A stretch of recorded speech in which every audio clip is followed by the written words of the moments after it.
যাই, ধোপা যে বলে যাই, নাপিত যে বলে যাই, ডাক্তার যে বলে যাই, মাস্টার যে বলে যাই, উকিল যে বলে যাই।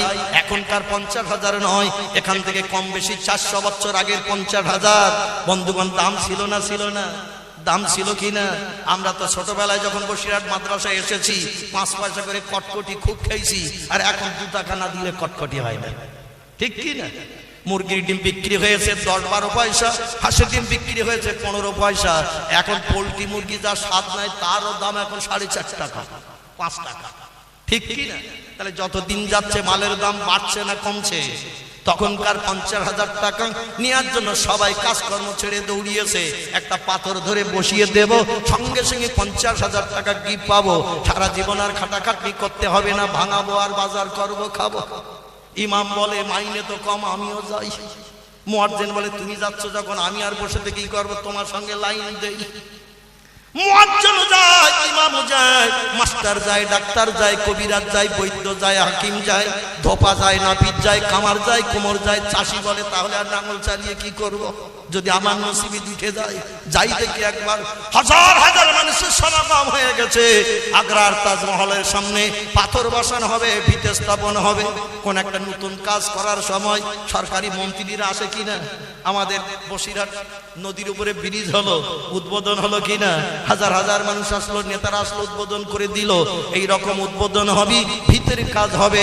জনগণ ডেকে বলে হুজুর জাহাপানা, দিল্লির সম্রাট বাদশা শাহজাহান, সূর্যের রৌদ্রার কত সময় দাঁড়িয়ে থাকবো, তাড়াতাড়ি করে কাজটা করুন, কে আপনার পছন্দ বলুন।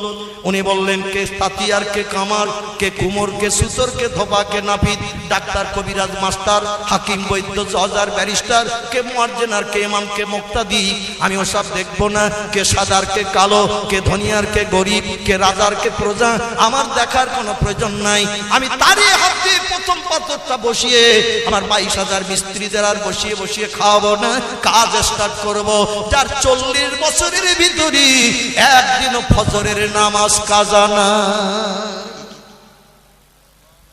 40 বছরের ভিতরে একদিনও যার ফজরের নামাজ কাজা নাই, সেই লোকটি আমার এই তাজমহলের পাথর বসানোর দায়িত্ব পেয়েছে, তাকে দিয়ে বসাবো।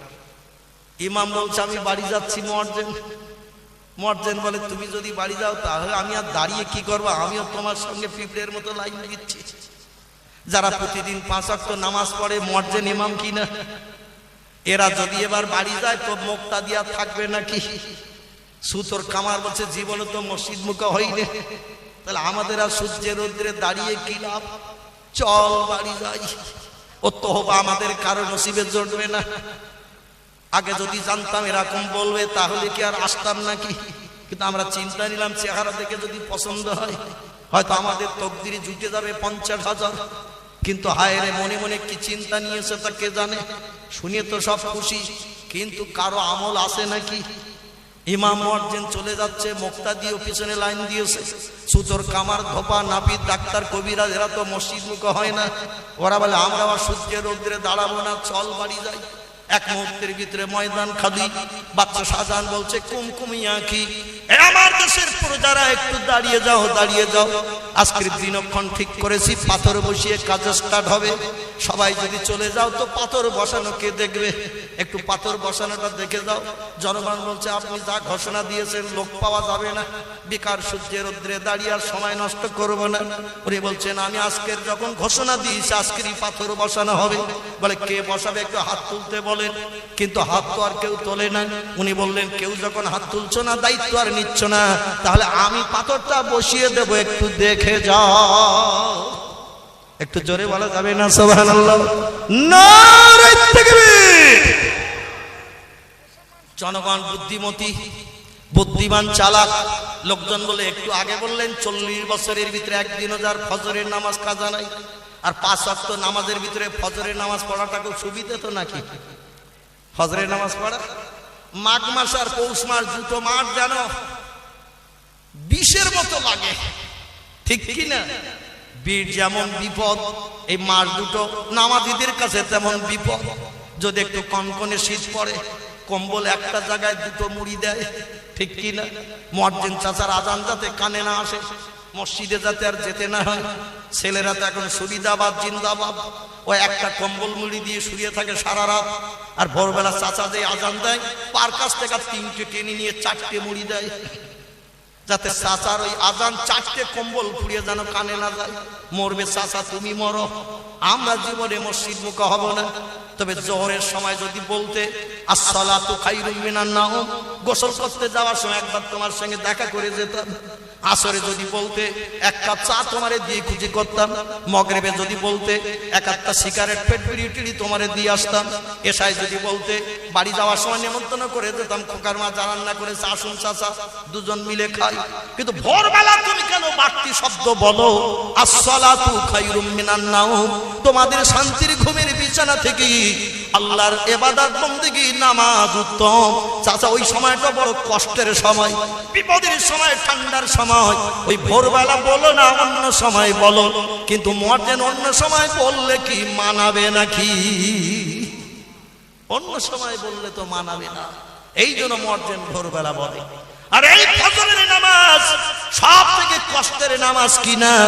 আল্লাহ নবী বলছেন মুয়াজ্জিনের আযান শুনে না, সেই শরীফের হাদিস, মুয়াজ্জিনের আযান শুনে ফজরের নামাজি যে লোকটি মসজিদে ইমামের পিছনে অ্যাটেন্ড করলো, বিবি বাচ্চার মায়া ছেড়ে দিল, লেপ কম্বলে লাথি মারলো, আর মসজিদে এসে জামাতে শরীক হয়ে গেল, ওই লোকটি সারাদিন চলতে যেয়ে বলতে যেয়ে কাজকর্ম করতে যেয়ে যত বিপদ মুসিবতের সম্মুখীন হবে, আল্লাহ কুদরতি হাতে 24 ঘন্টা তার উপকারীর দায়িত্ব পালন করবে।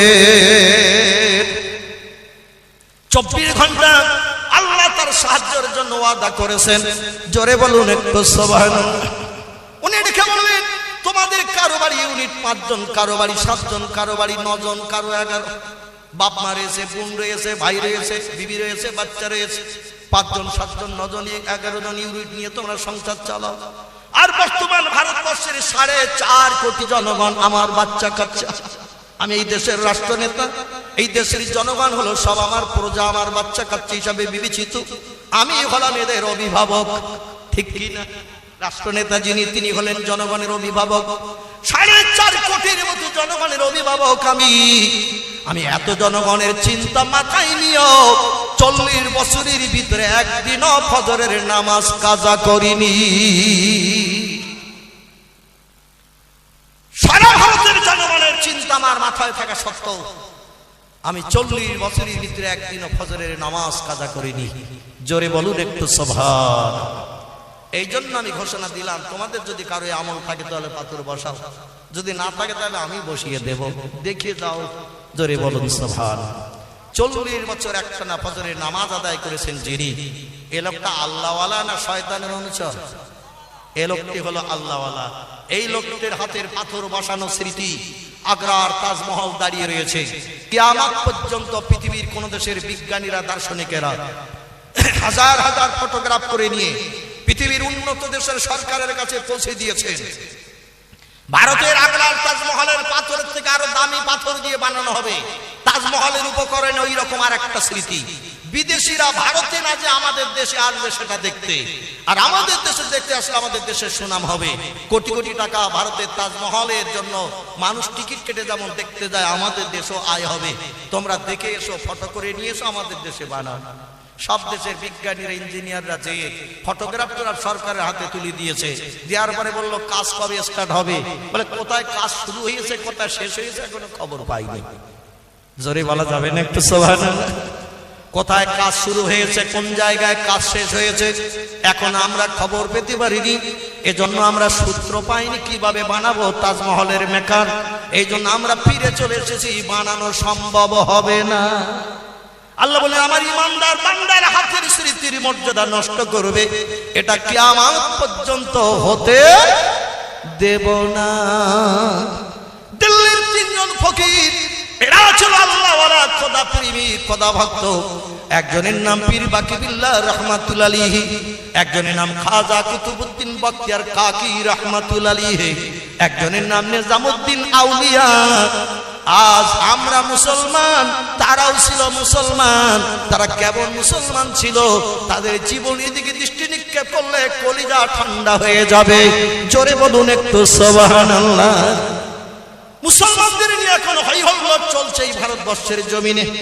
ঠিক বললাম না ভুল বললাম? বর্তমান সরকারের নেতৃস্থানীয় ব্যক্তি যারা, সংসদ যারা, এমপি যারা দিল্লির পার্লামেন্টে দাঁড়িয়ে বক্তব্য দিয়েছে, তারা আগামী 2021 সালের ভিতরে হিন্দুস্তানে একটাও মুসলমান রাখবো না, সব আমাদের জাত ভাই হিন্দু বানিয়ে নেব। ঘোষণা শুনেছেন তো নাকি? 2021 সালের ভিতরে দিল্লির পার্লামেন্টে সংসদেরা, এমপিরা বক্তব্য রেখেছে, আগামী 2021 সালের ভিতরে হিন্দুস্তানে একটাও মুসলমান থাকবে না, যত মুসলমান আছে সব আমাদের হিন্দু ভাই বানিয়ে নেব, জাত ভাই বানাবো, ধর্মান্তর করাবো। তত্ত্ব দিলেন তারা, কারণ বলে এদেশে পূর্বে ছিল হিন্দু, জৈন ছিল, শিখ ছিল, কোল ছিল, ভিল ছিল, নাগা ছিল, খাসা ছিল, মুন্ডা ছিল, আর্য ছিল, অনার্য ছিল, আদিবাসী ছিল। তারা সব দেবদেবীর উপাসনা করত, সূর্যের কাছে মাথা নত করত, গাছকে সামনে নিয়ে পূজা করত, পাথরের কাছে সেজদা করত, জীবনের দুঃখ দুর্দশা জানাতো। মুসলমানেরা কোনো সূর্যের কাছে মাথা নত করে না, পাথরের কাছে করে না, গাছের কাছে করে না, মাটির কাছে করে না, পানির কাছে করে না। এরা সেজদা করে তার কাছে যারে দেখতে পাওয়া যায় না। ঠিক না বল? যারে দেখতে পাওয়া যায় না তারে সেজদা করে, আবার তার নাম বলেছে আল্লাহ। কি নাম? একটু জোরে বলুন। তার নাম হলো আল্লাহ সুবহানাহু ওয়া তাআলা। মুসলমানের ইবাদত করে এই দেশে আল্লাহকে। আমাদের পিতৃপুরুষেরা এদেশে যখন বসবাস করতো 800-900 বছর আগে, আর সৌদি আরব থেকে, ইরাক থেকে, ইয়ামান থেকে, কুয়েত থেকে, এমন করে আরব আমির শাহী থেকে একদল ফকির ফাকলারা পোটলা কাঁধে করে নিয়ে এই দেশে এসে আমাদের পিতৃপুরুষদের কাছে জাদু টাদু দেখিয়ে, ভেলকি দেখিয়ে আমাদের পিতৃপুরুষদের বেভলা বানিয়ে সব ধর্মান্তর করেছে। আমাদের পিতৃপুরুষরা হিন্দু, জৈন ছিল, শিখ ছিল, বৌদ্ধ ছিল, কোল ছিল, ভিল ছিল, নাগা ছিল, খাসা ছিল, মুন্ডা ছিল, আর্য ছিল, অনার্য ছিল, আদিবাসী ছিল। এরা এদের সব বিভিন্ন ভেলকি দেখি, জাদু টাদু দেখি এদের বিভ্রান্ত করে সব ধর্মান্তর করে মুসলমান বানিয়েছে। বর্তমান ভারতবর্ষে 40 কোটি সুই সুই মুসলমান যা বেঁচে আছে সব আমাদের পিতৃপুরুষদের বংশধর, তাদেরই সন্তান। আগে ছিল হিন্দু, জৈন, শিখ, এখন তারা মুসলমান হিসাবে বিবেচিত। আসলে এরা সব আমাদের জাত ভাই। ওই ফকির ফাকরারা এসে কিভাবে জাদু টাদু করিয়ে বিভ্রান্ত করেছিল, তাই ধর্ম পরিত্যাগ করে করে আমাদের পিতৃপুরুষেরা মুসলমান হয়েছে। আজ আর আমরা সময় দেব না। এই 2015 শুরু থেকে নিয়ে 2021 ভিতরে ভারতবর্ষের 40 কোটি সুই সুই মুসলমানদের আমরা সব ধর্মান্তর করে আবার আমাদের জাত ভাই বানাবো। এখন 2015 শুরু, ঠিক কি না? এটা ডিসেম্বর, আসতে এখন অনেক দেরি কি না? 2015 শুরু, জানুয়ারি চলছে, আজকের বোধহয় সম্ভবত 29 নাকি? আজকের জানুয়ারির 29, এখনো 2 দিন আছে কিনা জানুয়ারি মাসের। কারণ আরবি নববর্ষ প্রথম মাস 31-এ ঠেলে দিয়েছে, আবার পরের মাসটা আবার 4 দিন ল্যাপস করে দিয়েছে। ঠিক কি? ফেব্রুয়ারি 28-এ গুনতে হয়। প্রথম মাসটা একটু লম্বা ঠেলে দিলাম, মাঝখানেরটা আবার একটু কম করে দিলাম, যাতে সমান সমান হয়ে যায়। এখন এই জানুয়ারি শেষ চলছে, এরপরে আসবে ফেব্রুয়ারি, এভাবে 11টা মাস সামনে আসবে। তো 2000 এমন করে 15 শুরু থেকে নিয়ে 2021 ক বছর হয়? 2015 থেকে 2021 ক বছর? 6 বছর। 16, 17, 18, 19, 20, 21 আর 15 ধরলে হবে 7। ঠিক কি না? এ বছরটা ধরলে হবে 7। এখন এ বছরের শুরু যখন, এটা ধরতেই হবে নাকি? 7 বছরের ভিতরে হিন্দুস্তানে একটাও মুসলমান থাকবে না। টাকা দিয়ে হোক, জমি দিয়ে হোক, সুন্দরী মেয়ে দিয়ে হোক, ভয় দেখিয়ে হোক, ঘর বেঁধে দিয়ে হোক, আমরা সব আমাদের জাত ভাই বানাবো মুসলমানদের।